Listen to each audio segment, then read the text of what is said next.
Welcome to episode 54 of the Horsemanship Breakthroughs podcast, 10 trailer loading tips for success. Now, I call it trailer loading, but I know that other parts of the world call it float loading. Like in Australia, we generally say float loading. I think in the UK, they say horse box loading, and I'm sure that there are other terms that people use in other parts of the world. But we're basically talking about horses getting onto horse transport devices, I guess you could say, and how to help them do that in a way where they can become calm, relaxed, confident self-loaders. So my intention today in today's podcast episode is to give you 10 tips to help you achieve that. So this is not going to be a step-by-step kind of method in terms of step 1, do this, step 2, etc. to help your horse load. It's going to give you 10 kind of like overarching principles that have really helped me help my horses be confident float loaders and also my students. So if you hear me use the words trailer and float interchangeably, just know that I'm talking about the thing that we put horses into when we need to move them to another area. Okay, so without further ado, let's jump into the 10 tips. Welcome to the Horsemanship Breakthroughs podcast, a source for riding and training insights with the goal of helping your horse be a light, happy, and willing partner. I'm your host, Amalia Dempsey, a mainstream equestrian rider who discovered natural horsemanship and equine learning theory, and now I help riders like you achieve connection and communication with your horse so you can have more fun and fulfillment whilst prioritizing the partnership. Get more learning resources, including my free connection and communication mini course at amaliadempsey.com. Click the follow button so you don't miss an episode, and if you're enjoying the podcast, please leave me a rating and review or screenshot this episode and share on social media. I hope you enjoy the show. Okay, so tip number 1 is all about preparation. And this is where I see most people go wrong because they go, oh, I need to get my horse to the show, or I urgently have to get my horse off the property, and they've done zero preparation and expect their horse to load onto the float. And of course the horse, there are definitely horses that just are obliging and will load on, or they've got a good history, or perhaps they're a little bit naive and they just go on. But it is better if you are well prepared and that you've put in the time to get your horse good at float loading, trailer loading, before you need them to actually get onto the trailer. And before you get them really good at trailer loading, they need to be really good at the groundwork, because you need some good communication built up so that you can help them navigate the float and be confident with the float. Otherwise, you don't have any language to kind of communicate and help them with. Sometimes I will go out to help someone with trailer loading. It's quite often one of the things that people will call me up about. And I get there and I think, well, this horse isn't really even ready to do trailer loading because we have no communication around basic body control on the ground. So how am I supposed to direct the horse into the float if they don't understand a forwards cue? How am I supposed to protect my space and show them, oh, you can't run me over? Like, that's not the answer if I don't have a backwards cue, or I can't state a boundary around myself. How am I supposed to ask the horse to calmly back out of the float if we don't have a backup cue? Like, there's so many things that need to be established before we even think about getting the horse on the float. And the other thing is, if the horse is not already in a relaxed state, then the trailer or the float is only going to add to that stress. It's only going to create more stress and push your horse more over threshold. So you really need to have a horse who is already calm and relaxed, understands your communication, and ideally you have a connection with that horse before you present a huge obstacle like a trailer. And that is exactly what the trailer is. It's a huge obstacle for the horse. And I have to say, it's a very unnatural obstacle. So when you think about it, I've gone over in previous episodes, and also in my mini course, I talk about what motivates horses. And one of the top things is safety. right? Horses really need to feel that they're able to escape, that their flight response is not inhibited, so to speak. And when we put them in a trailer, that's exactly what we're doing. We're taking away their flight response. We are closing them into generally a dark space. Like even if it's bright and open and airy, it's still kind of dark compared to the outside. And it's a very unnatural thing. And if you've ever stood in a float and whilst it's moving, it's really rattly and loud and scary. It's quite a big ask in terms of asking a horse to travel calmly and happily on a trailer when it's such an unnatural thing for them, as well as such a scary thing. So I think it's important that we have a lot of empathy for the horses that do this for us. I think it's a huge withdrawal from the relationship bank account when we take horses on trailers, and I still feel kind of bad when I have to take my horses somewhere. I'm like, I'm so sorry, but it's going to be fun at the other end, and I try and do it to the best of my ability and make it as good a deal for the horse as possible, which we'll go into. But I just think it's good to set that kind of scene, because it's just kind of expected that horses do these things for us, but it's actually such a big ask, in my opinion. Going back to preparing your horse with groundwork before approaching the trailer, if your groundwork is not up to scratch, then the trailer will definitely show you where your holes are. If you literally just have no communication around getting your horse on the trailer, it will show up when you approach the trailer. If your horse is a little bit kind of pushy, it will show up at the trailer. They'll probably try and push into you more. If they're really tense, then they'll probably be more tense. So it kind of amplifies any problems that you might already have on the ground, which is kind of good because it can show you where you need to work more on away from the float. But it's kind of bad because you go, oh, I thought we already worked on that, but nope, it has to be better. When you think about the trailer, so before I mentioned it's like a big obstacle, there's a few things that the horses have to get comfortable with. So, not only are they going into something, they're going up and over something, so the tailgate, and sometimes trailers don't even have a tailgate, they have to actually step up. They also have to go between the two sides of the float and under the float. So, there's a lot of variables there that you could help your horse with away from the float before you ask them to get into the float. Can you practice getting them to go under things, between things, over things like pedestals? Can you get them to back up and downhill and things like that can kind of simulate the trailer obstacle without actually putting them on the trailer.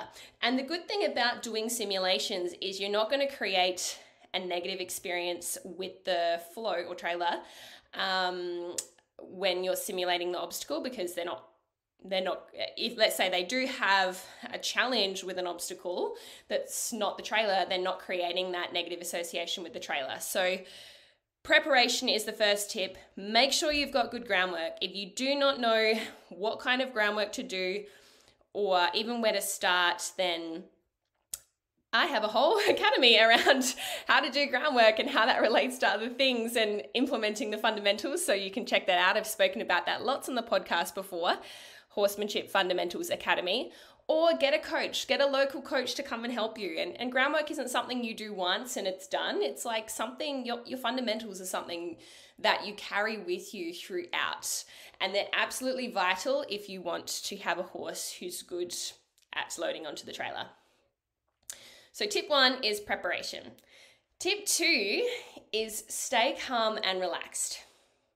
So often trailer loading brings up so much emotion for the human, because it can be really frustrating and scary, and it really does, it's stressful, but especially if you haven't done your preparation and you're at the other end and you're needing to come home and you're literally thinking, I don't think we're going to get home. I'm going to have to set up camp here at this show or the forest or wherever you are, because my horse is not going to get on the float.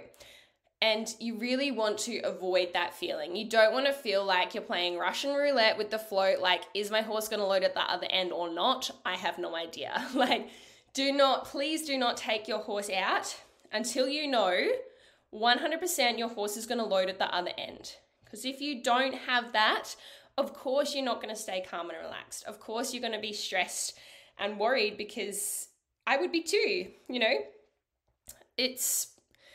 When a horse says no, they can really say no. And when you're in that situation, my preference is to, which I'll talk about later, is to train the trailer loading in small steps. So it's not about getting the horse all the way on, especially the first time.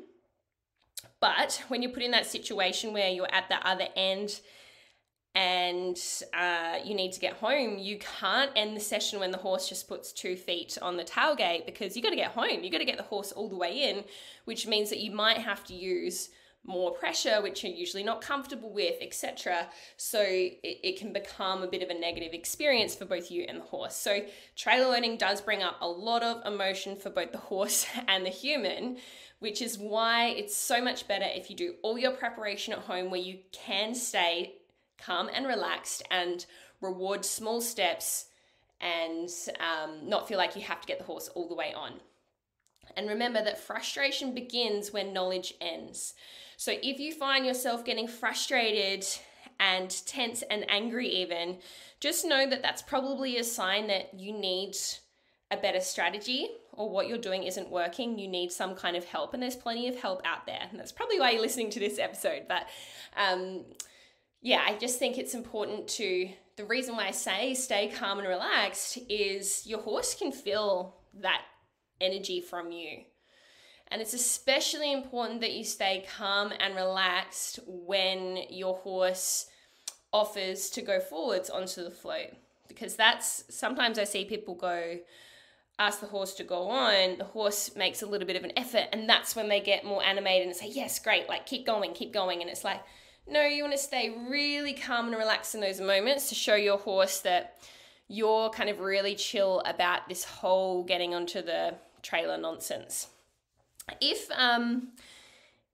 you suddenly become this person who is aggressive or frustrated or use more pressure than you normally would in your other training, the horse is going to start to associate that with the trailer, and it can become a really undesirable place for the horse. So as best as you can, stay calm and relaxed. And it's like, well, how do you stay calm and relaxed, Amalia? It's easy to stay calm and relaxed when you know what you're doing, when you're confident about the process. And I came across this quote the other day when I was listening to a podcast interview with Patrick King, who I really hope to have on the podcast probably later in the year. He's a really amazing horsemanship and classical dressage trainer, and he has his own podcast too, talking about horses. But I heard him say in a podcast, and I had to stop and rewind and listen to that quote again because I had to write it down. Those who are certain of the outcome can wait and wait without anxiety. Those who are certain of the outcome can wait and wait without anxiety. So if you had a process that you knew was going to work and that you were confident of the outcome, like the horse is eventually going to get into the trailer, like that's what this process is, then you can afford to be patient and let that anxiety go, because you won't have any doubts about kind of what the direction you're going in. I really just like that quote because a lot of people tell me like, oh, Amalia, you're so patient, especially when it comes to trailer loading. And I'm like, I'm actually not a patient person. I'm not naturally patient. Like I want to get things done quickly. I like going fast. I like results, like that's my natural tendency. But I'm able to be a patient, calm and relaxed person with trailer loading because I'm certain that the horse will get on if we can be that way, right? And if we follow the appropriate preparation and steps. But if I wasn't patient, I know that that's not going to be in the horse's best interest. I know that they're not going to have a good experience if I'm not patient. So that's why I am patient. I hope that makes sense. But the whole point is that I'd really like you to stay calm and relaxed. And if you don't feel like you can stay calm and relaxed, there's a reason for it. And most likely it's because you're not confident in the process. You're not really sure exactly how to get this horse on. So therefore, you need some more help. Number 3, the third tip, is to make the trailer desirable. Now, this is a bit of a controversial one. People have a lot of opinions around using treats and food on the float. But my thoughts are, like I said, I think trailer loading is a huge ask for us. To ask the horses to get onto something that's so unnatural for them, that's so scary, that really has no benefit to them whatsoever. So the least we can do is make the trailer a desirable place to be. Even if you don't like having hay or food in your float whilst the horse is traveling, maybe just for the first 5 minutes before you close everything up and drive off, you give the horse food in the float so they can have the first 5 minutes of being in the float, a really good experience. Horses are motivated by food, right? Yes, they're motivated by safety. A horse will not want to get onto the float if they are tense, stressed, anxious, scared about the float, right? You've probably seen that, people trying to lure their horse onto the float with food, and the horse is like, I'm not even thinking about food right now because I'm terrified about this float. So food is not going to work if you haven't addressed that fear in an appropriate manner. I just had a thought then, it certainly can work, and some of my friends, colleagues, peers, they will use clicker training for trailer loading, which certainly can work, but they do it with preparation and in sequential steps, which means they're eliminating that tension in the first place. But if your horse is already tense at the float and you're trying to lure them on with food, that's not what I'm talking about here. What I'm talking about is once your horse is calm, relaxed, and understands communication around getting onto the float, make it desirable. My friend Luke Thomas, he uses, I think I saw a video of him using licorice on the float, like high value rewards. One of my students the other day, she put carrots in her hay net, so the horse had a nice surprise of finding the carrots in the hay net when the horse was on. Personally, I like to use lucerne hay in the float, and I also use licorice that I kind of stick down at the front of the float, so when the horse goes on, they get this nice yummy licorice treat, a high value reward when they're on. But that doesn't mean I'm relying on that. I can still get the horses on the float without the food, but I'm choosing to use the food to make the float a desirable place for the horse. I want them to look at the float and go, ooh, what's in there? I'm so excited to get on, because it's, I have to try and balance the float's a really big ask. It's a really scary place. How can I make that at least neutral and ideally a positive place for them to be? So you can think of other ways to make the trailer a more desirable place. Like, for example, you might just rest in the trailer. I'm going to talk about how you can make the trailer less scary a little bit later. But just think about how can I make this trailer a good deal for my horse, not just something that they go on, get trapped inside, and then it rattles around and then suddenly they're away from home. So why would any horse want to get on a trailer when that is the only thing that it gives them, which is not very good? So tip number 3 is make the trailer more desirable. I'll just do a little recap because I personally like it when when podcast people do like a recap of steps. So far we've spoken about having a good preparation, so making sure you've got good groundwork and that you do get your trailer loading really good at home before you actually go anywhere. Tip number 2 is stay calm and relaxed in yourself, and tip number 3 is make the trailer desirable. Okay, tip number 4 is to stick to your values and be your horse's advocate. Now, the reason why I mention this is because you've probably experienced this, where as soon as you're standing at the tailgate and a horse isn't immediately going on, it's like a crew of people suddenly show up and want to offer all their advice and help. And it's funny, even if you have the situation under control, people are still wanting to help. It's like everyone just wants to crowd around and push that horse on. So my advice is, if you are working on your steps to trailer loading, you're confident in what you're doing, you have a system, kindly decline unwanted help from people who are offering their help, especially those who don't align with your values of horse training.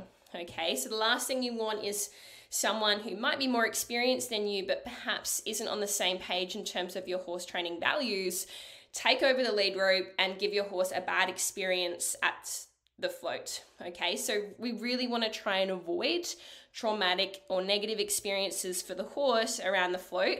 And if you let someone take over who is going to apply more pressure than you're comfortable with, then you're going to you're risking the horse having that traumatic experience. So just say, oh no, I'm all good, thank you, I'm just working on small steps, or just really, there's a way of politely declining help. And I know that people are just offering their help because that they want to help you, but it's okay to say no to that help. The other thing is, if you are getting a professional out to help you, make sure that you voice your preferences, or perhaps you speak to them on the phone first before you get them out, and say like, hey, I don't want you to like work my horse really hard, or I don't want to push my horse over threshold, I'm happy to go slow. Like, voice your concerns and your preferences in training, your values in training, before you get someone out where you're in a situation where it's harder for you to say no. I just think it's really important to be clear on exactly how you'd like this trailer loading process to go.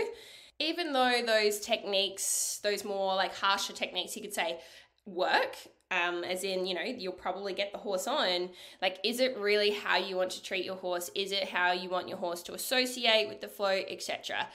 And I don't want people to get the wrong idea. Sometimes we need to be firm or clear in our communication, but there's a difference between, applying pressure that is firm and clear and fair versus aggressive, mean, and not clear for the horse. And we especially don't want to be applying pressure to the horses when they're not calm and relaxed around the float. So we really want to be addressing that fear first.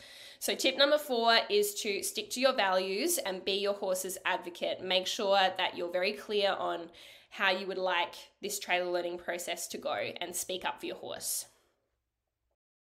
Tip number 5 is to make it easier. Now, this seems like a really obvious one, but we want to make the trailer learning process as easy as possible for the horse.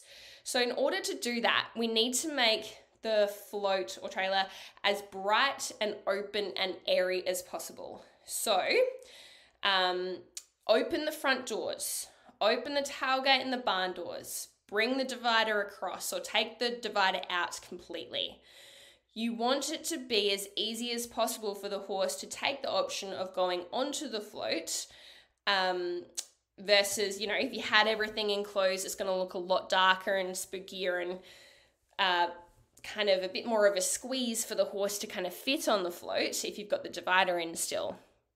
So think about, how can I make this super easy for my horse? And another way to think about how to make it easy is to think about, well, how could I make this harder? Well, you could make it harder by putting the float 300 meters away from their paddock where they can't see any other horses. That's going to create some problems, right? So maybe you keep the float nice and close to their paddock or where their other horses are, so you're not adding that extra difficulty. Now, I hear you. Of course, at some point, you need to be able to load the horse anywhere, anytime, and it can happen, and with the doors closed and with the divider in. But to start off with, just make it as easy as possible for the horse, right? It's funny how we place these restrictions on ourselves right from the start when it doesn't need to be that way. Another way of making it easier is if you have a tried and tested, seasoned floater who is happy to go onto the float, stand still, and just eat a hay net whilst you work on the other horse, that can help because horses will naturally follow other horses and kind of vibe off the energy of the other horse. So if your horse has never been on and you have a confident loader already on, eating, relaxed, chilling in the float, then that horse is going to be like, oh, that horse is okay. Maybe it's not so bad in there. So using a horse who's already experienced on the float can really help the confidence of the other horse. Okay, tip number 6 is to be safe. And specifically, I'm talking about the safety of the horse and the float, and of course yourself. So first of all, look at your float or trailer. Is it safe? You want to be looking for anything where your horse can potentially hook themselves or their halter on and cover those things up, because the last thing you want is for your horse to have an experience where suddenly their halter's hooked on, they're pulling back, they whack their head. You just want to, avoid that before it can even happen. So I used to have a float with a lot of little nooks and crannies that horses could easily get their halters hooked on. So what I did is I actually got old socks and wrapped them around those little hooks and then used duct tape. So there was just no way that a halter could get hooked onto those parts of the float. You also want to look at the tailgate. Sometimes there can be like little loops that help to attach your tailgate onto the actual float, but horses can get their feet through there. Like, you want to be thinking worst case scenario. Like, I need to make sure that the horse is not going to get trapped or hurt themselves on anything that's inside this float. The other thing is you might want to consider using a halter that can break in the event that they did get themselves attached to something. So I like to use rope halters, but the thing is rope halters don't break like easily at all. So I use these little neoprene breakaway attachments that I got from Natural Horse World, the website Natural Horse World, that in the event that a horse did get attached to something, if they pull back, that neoprene is going to break, but the rope won't. So the other thing is you could just keep a knife or scissors nearby, but sometimes it's pretty hard to get to a horse with knife and scissors in that kind of event where they're freaking out. The other thing is I use blocker ties when I tie the horses up in the trailer. Now, please, please, please do not ever tie a horse up in the trailer before you have closed the bum bar, okay? Because chances are they're probably going to pull back and lift their head up high, bump their head. You want to make sure that they're fully enclosed before you tie them up. And when you take them off, you want to make sure that you have untied them before you open the breeching doors. Okay, that is common sense, but I still see people do it and then horses have a bad experience. We're trying to avoid bad experiences around the trailer. Now, with being safe, I find that a lot of people like to wrap their horses up in float boots and pole protectors and all sorts, which is fine.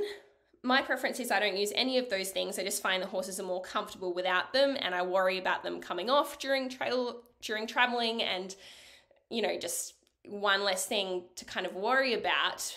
But if you like to use those things, make sure that your horse is good at trailer loading first, because if you just suddenly wrap them up in all these boots and things and then do some trailer loading, not only are they having to deal with the trailer and trying to get on and the potential fear and frustration that can come up with trailer loading, but also these new things that you've put on their legs and they're lifting their legs up really high and it's all just too much.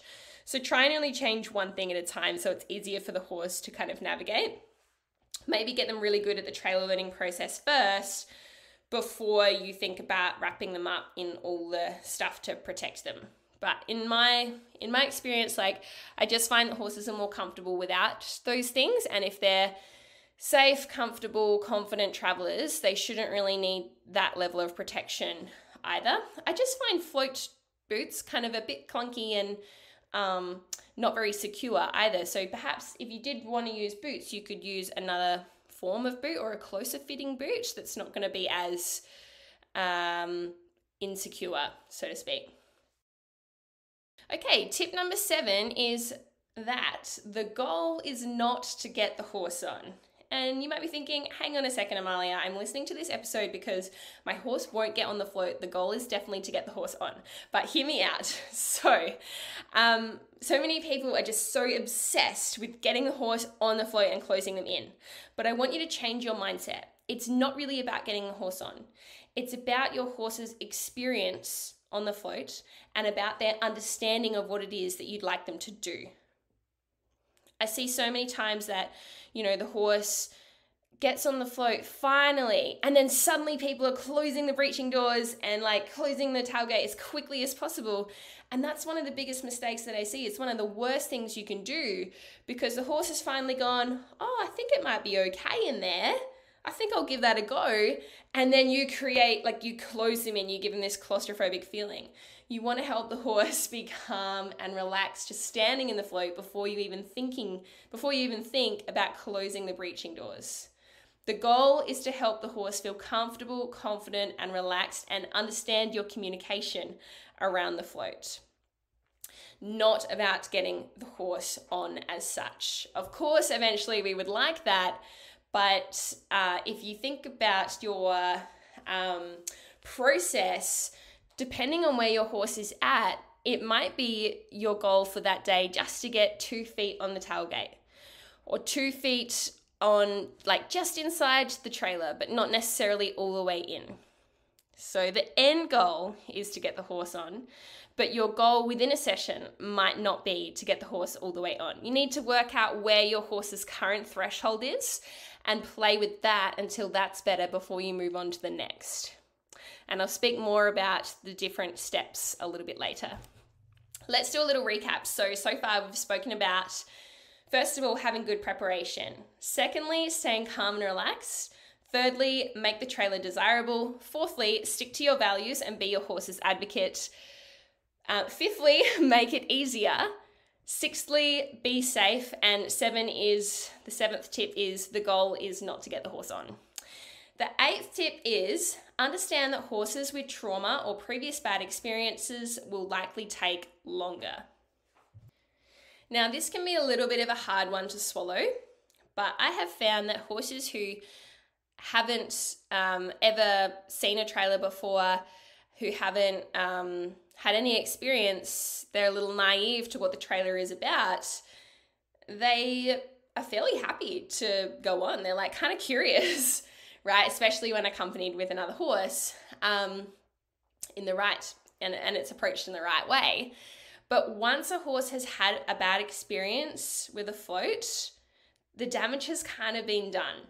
Now, I'm not saying it's impossible to fix or to help horses who've had bad experiences, but you do need to understand that it will take longer than if you follow a clear and calm, successful process right from the start with a blank canvas type horse who hasn't been floated and who has no other reason other than instinct to fear the float. So yeah, once a horse has, some examples, they've had a fall in the float, they've bumped their head, they've had a lot of pressure being applied to them at the float, they've rushed out and fallen over. I don't want to list them all because it's scary to think about, but once they've had that negative experience, it can take a lot longer to help that horse be comfortable again with the trailer, and they'll probably always have that trauma inside of them. You can certainly help them, but I just wanted to say that it is a bit harder with those horses. Sort of like humans, once they've had trauma, you can't just forget that, right? It's there with you. It doesn't mean you can't overcome it and can't move on with your life, but it's still there. The damage has happened. So it does take a little bit longer with those horses. But if you have a clear process and you're patient and you take small steps, small wins, you stay calm and relaxed yourself, you follow all these tips in this episode, then it certainly is possible to help that horse be a reliable loader again. but it's probably initially going to take a lot longer than the horse who is more of a blank canvas, so to speak. Tip number 9 is actually a little tip that the phrase I'm using, I heard from one of my students actually. I was explaining to her in one of our coaching calls in Horsemanship Fundamentals Academy about making the float just a part of everyday kind of existence. So it's not like when you bring the float out, they're thinking, oh, we're going somewhere, like this is scary. Like you guys can probably relate that as soon as you start moving, like you reverse the car onto the trailer, you get it in position, your horse is already worried, right? They already know, we're doing something with the trailer today. I don't really like that. And as a result, they're perhaps moving around the paddock, pacing the paddock. They're hard to catch. And it's just like, wow, I hadn't even approached the trailer yet and they're already worried. So my student Kate, shout out to Kate in HFA, she said, oh, so you're just kind of like making the trailer a part of the furniture. And I love that. So the 9th tip is to make the trailer a part of the furniture. So it's not just this big scary thing that is sometimes there when you go places. It's a part of your everyday experience with your horses. So, you might tie your horse up to the trailer weekly at home. So they learn that, sometimes we tie up to the trailer and it's just another tie-up point. Please be safe with this. Make sure that at all times, if you're doing trailer loading or tying your horse up to a trailer or float, have it attached to a car. Okay, please do not put your horse on a trailer or tie your horse up to a trailer without it being attached to a car for safety reasons, because a horse is strong enough to pull a trailer over. And we do not want that.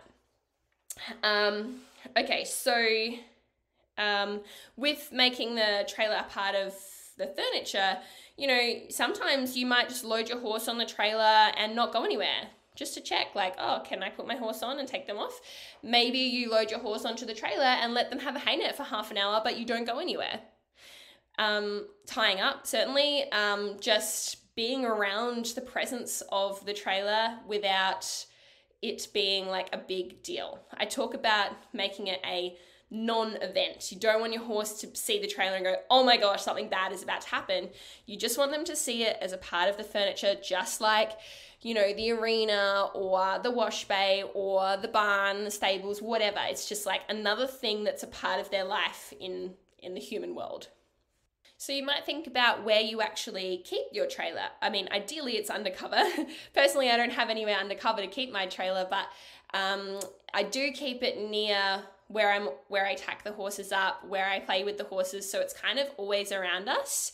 So it's not this scary thing that just pops out every now and then when we're going somewhere. It's just always in our presence. It's a part of the furniture. I really like that saying. So thank you, Kate, for that one. Okay, so we have gone over preparation. So good preparation in your groundwork and your trailer loading before you go to a new environment. Tip number 2 is to stay calm and relaxed. 3 is to make the trailer desirable. 4 is to stick to your values and be your horse's advocate. 5 is to make it easier. 6 is to be safe. 7 is the goal is not to get the horse on. 8 is understand that horses with trauma will take longer. 9 is to make it a part of the furniture. And number 10, which is probably the most important one, is to break it down into small steps. Now, this is so important because I think that a lot of people go wrong with trailer loading because they are trying to achieve too much too soon. So I talk about shaping, which is basically breaking down behaviors into small steps. I also talk about making 1% progress per session and small steps, small wins, adding up over time. If you go for this versus I want to get the horse on the trailer straight away and close them in and drive off, you're going to be so much more successful if you take those small steps and let them compound over time. So you need to break down the trailer loading process into lots of steps. Like you could create over 100 steps for this. But in general, the categories are, of course, your prerequisites and your groundwork exercises, to the actual loading process, to the closing in process where you shut the breaching doors and tailgate, etc., and to the driving off and traveling somewhere. And there are also parts within that process as well, like, backing your horse off of the trailer is an important step to break down too. So it would take me a while to go over all of these steps. And of course, every horse is different. Some horses you can skip different steps, and other horses you need to, like the horses with trauma, you have to go a lot slower. But the important thing is that you have a process. You know what needs to happen before you can move on to the next step. Float loading is one of the most common problems that I see horse owners struggle with. But it really doesn't need to be a struggle. It doesn't have to be that way. You could just be missing a few vital steps that many horse owners miss. You're definitely not alone if you struggle with float loading. And that's why I place such an emphasis on breaking it down into small steps, because often it's just like one or two little small steps that people are missing that make all the difference in their horse's experience and their horse being a calm, relaxed, confident self-loader. So in my 30-minute trailer loading success roadmap, I show you exactly how to break down float loading into easy to teach steps so that float loading can be a stress-free process for both you and your horse. Just imagine how it would feel to know that you can load your horse on the float or trailer every single time in less than 10 seconds by yourself, right? I've had to learn how to do this by myself because I don't have someone there who can close the bum bar and the tailgate behind me. I've had to learn how to teach the horses to get onto the trailer without needing that extra set of hands, and you don't need that extra set of hands. So imagine, not getting stuck, begging your horse to get on, resorting to forceful methods that don't sit right with you, having to make sure that there are, 2+ people there to help you, or having someone wave a flag behind you, chopping and changing techniques, or needing to allow your horse hours of time to load before you go anywhere. Like, none of that stuff sits right with me. I find that most people I help with float loading, they're just missing a few steps that they hadn't even thought of, or they hadn't identified that that's where they needed to spend more time. And once those steps are ticked off and they're able to do them, their horse comfortably loads and travels. And for just $9 Australian, you can get my trailer loading roadmap for success instantly. And it's a 30-minute video which outlines the exact steps you need to take to help your horse be a confident, calm, and relaxed self-loader. It'll only take you 30 minutes to watch, but it'll save you hours of struggle and frustration at the tailgate. And once you purchase, you'll be taken straight to the video, as well as you'll be sent an email with the video link. Over 500 people have already used this trailer loading success roadmap. I didn't think it was going to be so popular, but obviously a lot of you struggle with trailer loading. And I think because I lay it out really simply in this video, it just really opens your eyes as to what is actually involved in helping a horse be a calm, confident, and relaxed loader. And if you've enjoyed this episode and it has resonated with you, I know you will get so much more out of the roadmap, because I do little demos in there and talk through exactly how to break down that process into small steps so you can be successful at trailer loading with your horse and any horse that you come across in the future. So to get access to the trailer loading success roadmap for just $9, you just need to click the link in the show notes or head to amaliadempsey.com and click on shop, and you'll find a button to buy the roadmap there. Okay, so they are my 10 trailer loading tips for success. One last recap. The first is preparation. Make sure you have good groundwork and that you do lots of floating preparation at home before you go anywhere. Tip number 2 is to stay calm and relaxed. 3 is to make the trailer desirable. 4 is to stick to your values and be your horse's advocate. 5 is to make it easier. 6 is be safe. 7 is the goal is not to get the horse on. 8 is to understand that horses with trauma or previous bad experiences will take longer. 9 is to make the trailer a part of the furniture. And 10 is to break it down into small steps. I really hope that you've enjoyed this episode, and I'll see you next time on the Horsemanship Breakthroughs podcast. Thanks for listening to the Horsemanship Breakthroughs podcast. Make sure you hit the follow button so you get notified every time a new episode is released. And if you've learned even just one small thing from today's show, I would really appreciate if you could leave a review on Apple Podcasts or screenshot this episode and share it on social media. You can connect with me on Instagram at Amalia_horses or my website amaliadempsey.com, where you can find free resources to help you on your horsemanship journey. That's all for today. Thanks for being here. Remember to train with kindness and ride with excellence, and I'll see you in the next episode.